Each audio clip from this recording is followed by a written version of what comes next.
everyone, Miss Bina here, and today in the garden we are going to talk about herbs. So, herbs, the first question you might want to ask is how do you say it? Is it with the H or without the H? Is the H silent? Well, in American English, which we are speaking right now, we say herbs. The H is silent. But in British English, you say herbs. So the answer to that is you can say it either way. All right. What are herbs? Herbs are any plant with leaves, seeds, or flowers used to add taste to food and medicine. So, with that definition, we lead ourselves into this word culinary. Culinary is a word that we use quite often in the garden. Culinary means of or for cooking. So it relates to cooking, and of course the garden, one of the main reasons we grow all these things in the garden is because we like to eat and we like to cook things and make yummy things for ourselves, right? So, culinary, which leads us to this. Today we are going to make a culinary creation using herbs from the garden.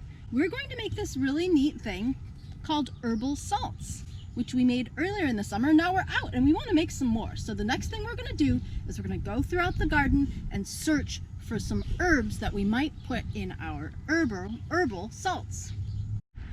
Okay, so already we have some herbs here that we want to talk about. We have some sage right here, this guy. This is some sage. So let's hold that up. Sage right here, which is quite often used in our holiday meals. We have some cilantro. It's just coming up very small, very tiny. We have some parsley right here, this little guy. That's some parsley, just getting started. And some thyme. I have quite a bit of thyme. It's getting there. Okay, so that's some of our choices right there. Is cilantro, sage, parsley, thyme. Let's go look at another plant. Okay, do you guys see this ginormous bush here? This is something that we may not always think of as an herb. It is often planted as a decorative plant, something that we just look at, and it also smells really well, really good. And some of you have come into the garden and just taken a little bit to smell.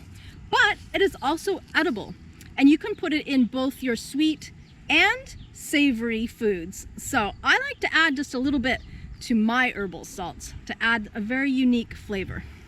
It is called rose geranium, and some of you are really familiar with this, and what you might not be familiar with is how big our rose geranium plant became.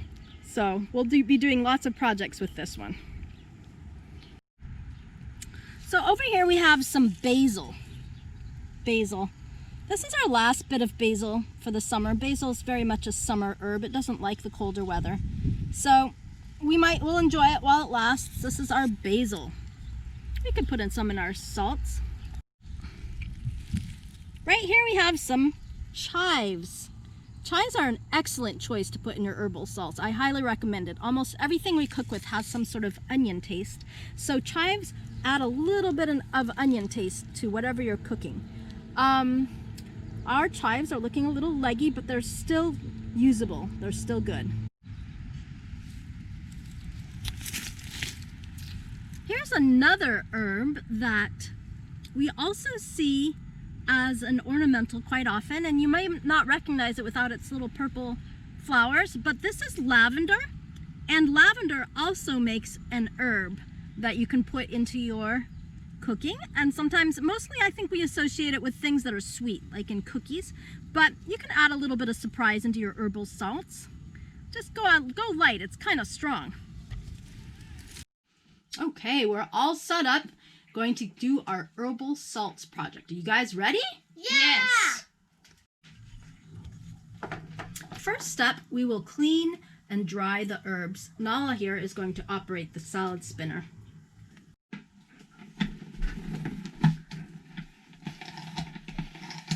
So now we've cleaned and sorted our herbs. What do we have here?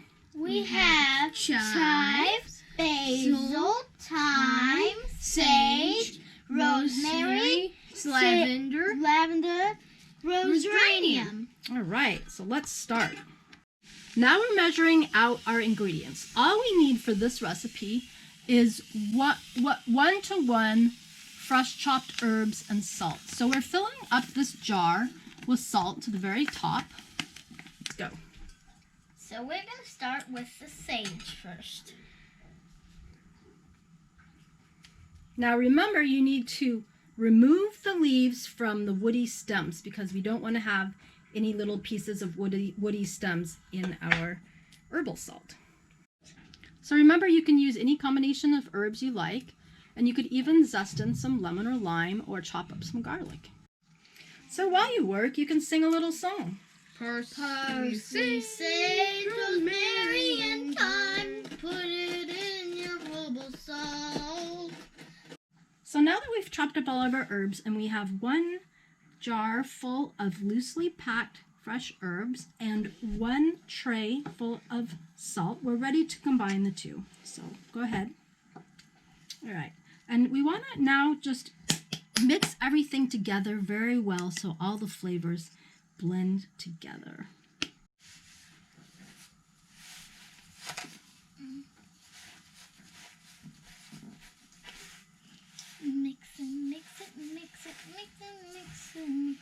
Okay, so after you're done blending the mixture together, you have 2 choices.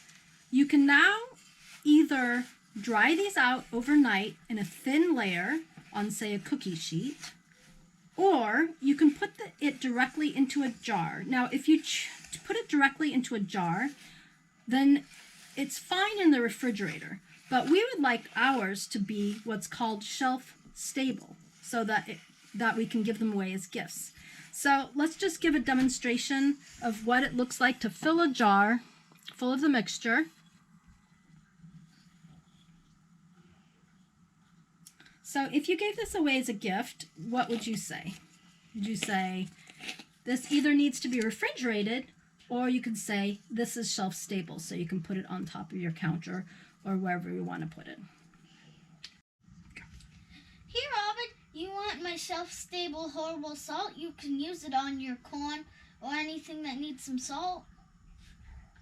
The uses are endless.